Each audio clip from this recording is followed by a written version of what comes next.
I believe in this world to come. I think it's going to be a pretty good world. But I've been asked to tell you about television, so I'll trim the philosophizing.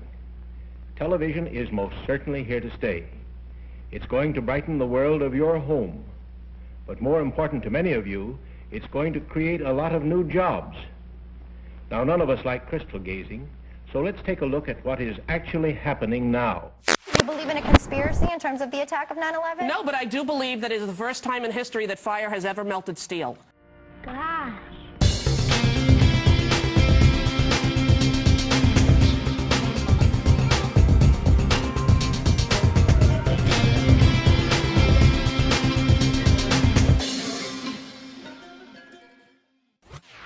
Hi, this is Ed Driscoll. Welcome to Silicon Graffiti. It's hard to believe now, but as that clip we just witnessed highlights, at the end of World War II, television was still bleeding-edge technology for our parents and grandparents. But these days, the medium is looking more than a little long in the tooth, as are many of the people who are still watching TV exclusively because they find the internet spooky and mysterious. Rosie O'Donnell's train wreck philosophizing, as we just saw, was brutal on ABC's reputation. But when you find yourself now the legacy media, you gotta do what you gotta do.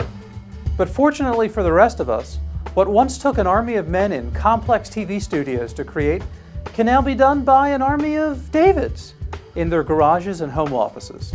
To get a sense of where internet television is headed, we're speaking with two people who have roots in traditional television, but now make their home very much on the web.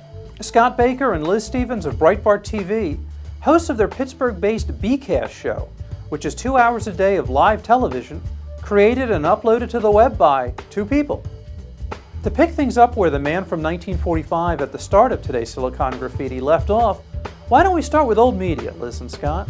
Are they receding in their ability to report the news fair and balanced, to coin a phrase? No, not at all. It only costs between $25,000 and $250,000 for you just to sit down with the Washington Post editor in her home, apparently. Yeah, so as long as you can buy access, you're fine. And we're the BCast is charging you $2.50 for the privilege of spending time with us right now. Yeah. Well, your Starbucks gift certificate is in the mail. Okay. Great. Excellent. No, I think that I think we're still in that sort of window where the future is still a little ways off, right? I'll put it this way. I once worked for a big media organization that had a CFO who said, just because the future is clear doesn't mean that it's near, right? That the settlers could see the Rocky Mountains a long time before they got to the Rocky Mountains. I think that we are awfully close to the Rocky Mountains, but I think that old media is still going to be around for a good while longer, right? I mean, we talk about the decline of network news ratings all the time, but even Katie Couric has an audience that's twice as big as Bill O'Reilly's, right? These are large institutions that have big audiences still and a lot of reach. But they see people like us kind of nipping at their heels, and they're having to adapt. I think that's what's going on. I think there's a big change, too, in the staff at these organizations. You have a lot of old guard people who are dealing with learning how to incorporate technology into their coverage in ways they haven't done before. But then they're also seeing a lot of upcoming journalists who have been one-man banding it and putting their stuff on YouTube and editing their own packages, using their own software. So there are a lot of really capable up-and-coming journalists who can do a lot more. So I think you're seeing a transition, too, in not just the type of journalism, but the types of people who will be performing these journalism tasks. What do the people working in TV news, whether it's at the networks or at a local TV station, think about the people who are doing shows online like the B-Cast, PJTV, Silicon Graffiti, and the smaller shows that are all over the place on aggregating sites like Blip and YouTube? I think they're jealous. And well, they should be. I ran it. I was I'm a what they call it. We call an RLTNA on our show, a recovering local television news anchor. And I was coming out of a grocery store the other day, and I ran into somebody who works at one of the television stations here in Pittsburgh. And she said, "Hey, I was watching your show the other day, and it seems like so much fun to be able to do what you're doing." And I honestly admitted that yes, it's great fun. And I said, "So how is it over?" And I asked about her particular station, and she just kind of went, shook her head. Every day in the TV news trade, it's like more layoffs, more cutbacks. And I think a lot of them, of these media companies, may be short-sighted in what they're doing and the cutbacks they're doing in the news operations. But I think that everybody in traditional media in some way wishes now that they could be, out there on the cutting edge of new media. But new media is still the Wild West. And Liz and I were talking about this earlier. What did we hear 2 years ago when we were sort of launching Breitbart TV? We were saying, if you did live long-form programming, they're like, the advertising models just aren't there yet. But we went back to the same conferences this year, and what did they say? The advertising models still aren't there yet. We're still figuring out. And I think, as nervous as they might be about the popularity of some shows, such as the Bcast or PJTV, they also know that when it comes to ad dollars, especially in a down economy, ad companies aren't going out and, risking a lot of their big bucks on smaller productions. They're saying, we know from metrics exactly what type of bang we're getting for a buck with these big networks, the major sites like AOL, Yahoo. So they're still seeing the majority of the ad dollars. So right now it's the Wild West. It's people out there trying to be entrepreneurs saying, we think that what we're doing is great, and that, when the economic model starts to come to be there to help people sustain this as a full-time job, we're going to be there to take advantage of that. Well, is it safe to say that with the economy in the poor shape it's currently in, that's slowing down the ad revenue that could be going to new media that much more? Mm-hmm. It is, and I think that the advantage, though, for whether you're a blogger, whether you're a video blogger, somebody doing a webcast in your basement, that this is the time to experiment. There is still great advantage to the big media companies, even online, the ones that have big portals, because we don't, the American people, we still don't have an infinite amount of attention. We can only concentrate on a certain number of things.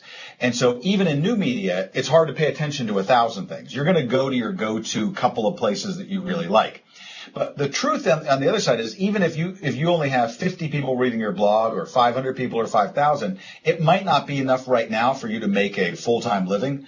But if you're doing what we're doing and you realize, wait a minute, I don't need a television tower. I don't need to deal with a cable network. I don't have to have a studio crew. I mean, this is just the two of us and equipment that we've put together.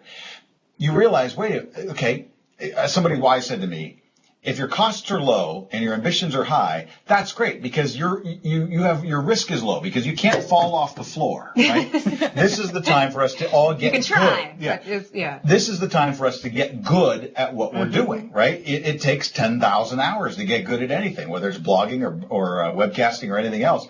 And so I look at this and say, this is a really exciting decade where we're all experimenting with what will become incredibly pervasive mediums in the future, particularly as things that we do in video online start moving back to set-top boxes, where you're able to watch them on regular television. So just to start to wrap things up, Liz and Scott, where do you see this still relatively new medium going in the next 4 or 5 years?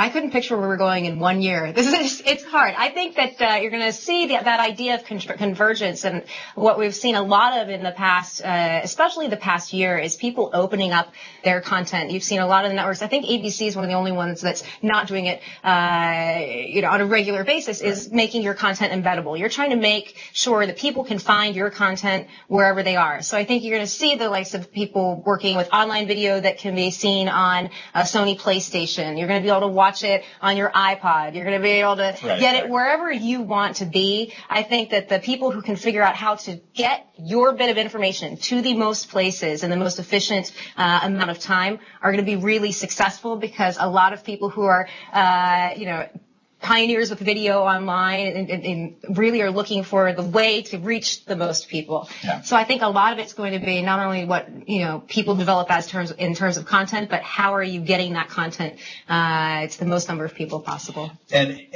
those are challenges that then content producers like you, like what we do, this is exciting, because what we now see is there's room for a lot of different kinds of things. We've gone past the YouTube stage of just the kind of what they call the clip culture, watching the 2 to 3 minute video. Then people started watching hour-long shows online. Then our priority from the beginning was, how can you be live? And people said, Nobody's going to watch live programming online. Nobody's going to want to watch a long form show. We just did today a 2-hour show like we do every day. People got on at 4 o'clock, and there were a tremendous number of people. You can tell by the chat room, they watched the whole thing. And you can experience online video shows like you experience a radio talk show. There will be room for the hour-long, on-demand, thoughtful political discussion on some deep issue. There will be room for the Naked Emperor news style 6-minute sort of discovery video that explains, a topic in a new way.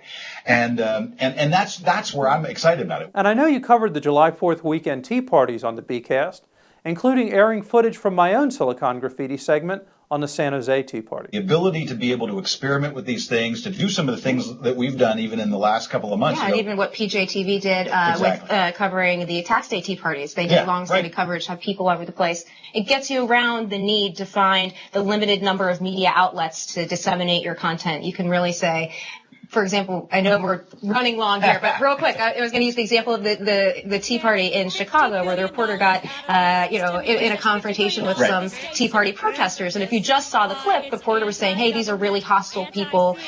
Look at this crowd. And then you had everybody there with their cell phone cameras, or at least another video came out, and you saw, hey, there's a lot more to this situation. So I think the ability of people to build out a story in many more directions is an exciting time. I agree. Scott Baker and Liz Stephans will be building out all sorts of stories on the Bcast, which can be found daily at Breitbart TV. Liz and Scott, thanks for stopping by our little video corner of the blogosphere, Silicon Graffiti. Sure thing. Thanks. We love your show. For Silicon Graffiti, I'm Ed Driscoll.